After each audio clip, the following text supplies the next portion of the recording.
Good morning बच्चों, मैं हूं कमलेश और आप देख रहे हैं क्लास सैम्स चैनल, जिसमें आज जो है प्रोबेबिलिटी का एक क्वेश्चन है, क्वेश्चन नंबर 2, जो कि आपके एक्सरसाइज 14.1 का है। ठीक है, तो क्वेश्चन नंबर 2 क्या बात करता है? क्वेश्चन नंबर 2 का पहला क्वेश्चन क्या बोलता है? पहले क्वेश्चन पढ़ लेते हैं। Which of the following experiments have equally likely outcomes, explain. अब क्या बोलता है? A driver attempts to start a car, the car starts or not does not car starts or does not start। इसका आपको reason लिखना है। ठीक है, तो रीजन में क्या हो जाएगा? इसमें देखिए क्या है। अब कार जो है आपका, कार जो है एक छोटा सा कार ले लेते हैं। ये बहुत सारी चीज़ों पे डिपेंड करता है। ठीक है, ये बहुत सारे रीजन्स पे डिपेंड करता है कि स्टार्ट होगा या नहीं होगा। अब पहला हो गया जैसे सर्विसिबिलिटी।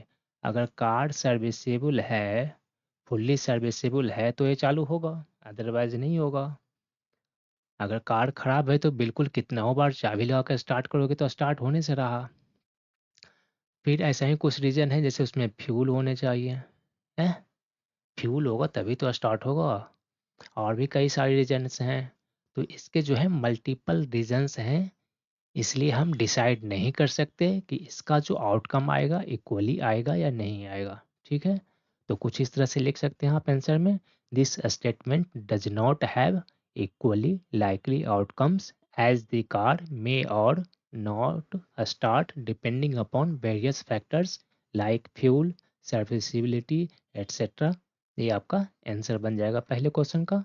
सेकंड क्वेश्चन की बात करते हैं। अब क्या बोलता है? A player attempts to shoot a basketball. He or she shoots or misses the ball. ठीक है, अब इसका भी क्या है दिक्कत? इसका भी रिजल्ट जो है पहले वाला जैसा ही आएगा, क्योंकि इसका भी इक्वली लाइकली आउटकम्स नहीं है। चलो एक एग्जांपल के साथ समझते हैं क्या।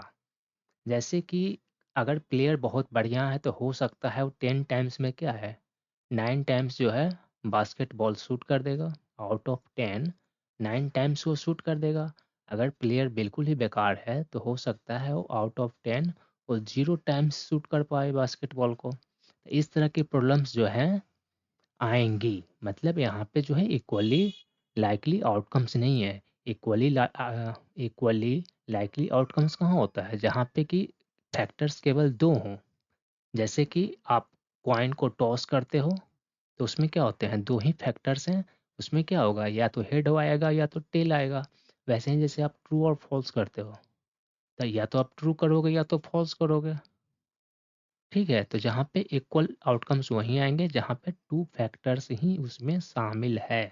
ठीक है, ओनली टू फैक्टर शामिल है तो वहाँ पे तो इक्वली आउटकम आएगा।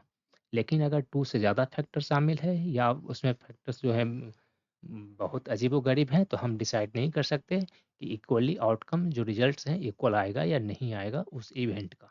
ठीक है, तो इसका आंसर इस टाइप से दे दीजिएगा। This statement does not have this statement does not have equal, ये हो जाएगा आपका। This statement does not have equally likely outcomes as the player may shoot or miss the shot। ठीक है, तो आपका ये आंसर हो जाएगा। ठीक है, समझ में आ गया। अब नेक्स्ट क्वेश्चन की ओर बढ़ते हैं। नेक्स्ट क्वेश्चन हमारा क्या बोलता है? ठीक है, तो नेक्स्ट क्वेश्चन हमारा क्या बोलता है देख लेते हैं। अभी देखिए क्या बोल रहा है। ये बोलता है ट्रायल इज मेड, मतलब एक एक्सपेरिमेंट होता है। Made to a solution a true false question. जैसे हमने बताया इसमें कितने फैक्टर्स हैं? केवल दो हैं, ट्रू है और फॉल्स है। तो ये यहाँ पे क्या है? इक्वल आउटकम्स आ सकते हैं। हम एज्यूम कर सकते हैं कि इक्वल आउटकम आएगा। दिस स्टेटमेंट हैज़, इसको ऐसे लिखना पड़ेगा, this statement has equally likely outcomes as it is known that this solution is either right or wrong. ठीक है, समझ में आ गया। यहाँ पे जहाँ पे केवल दो ही आउटकम्स के चांसेस हैं, ठीक है, ओनली टू फैक्टर्स ही शामिल है उसमें, उसी में से कोई भी एक आएगा, तो वहाँ पे जो है इक्वली आउटकम्स के चांसेस होंगे, अदरवाइज नहीं होंगे। जहाँ फैक्टर्स डिफरेंट हो गए, 2 से अधिक हो गए, तो वहाँ पे इक्वल आउटकम के चांसेस नहीं होंगे। नेक्स्ट क्वेश्चन बोलता है a baby is born, it is a boy or a girl.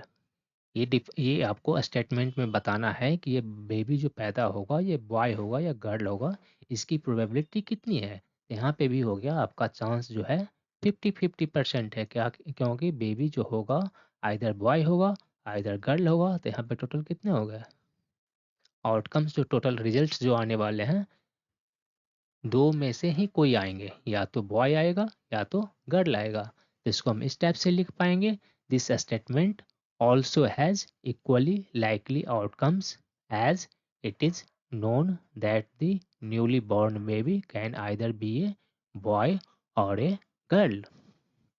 ठीक है, तो ये आपका शायद आखिरी क्वेश्चन था।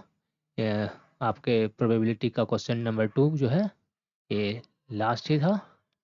ठीक है, हम अगले बार देखेंगे क्वेश्चन नंबर 3। ठीक है, तो आशा करते हैं आपको ये समझ में आ गया होगा। ध्यान से क्वेश्चंस को देखिए, पढ़िए, हिंदी में ट्रांसलेट कीजिए, समझने की कोशिश कीजिए, फिर बनाइए, बनेगा। अगर आपका थ्योरी जो है बहुत बढ़िया है तो क्वेश्चन सारे बनेंगे मैथ के आपके। ठीक है।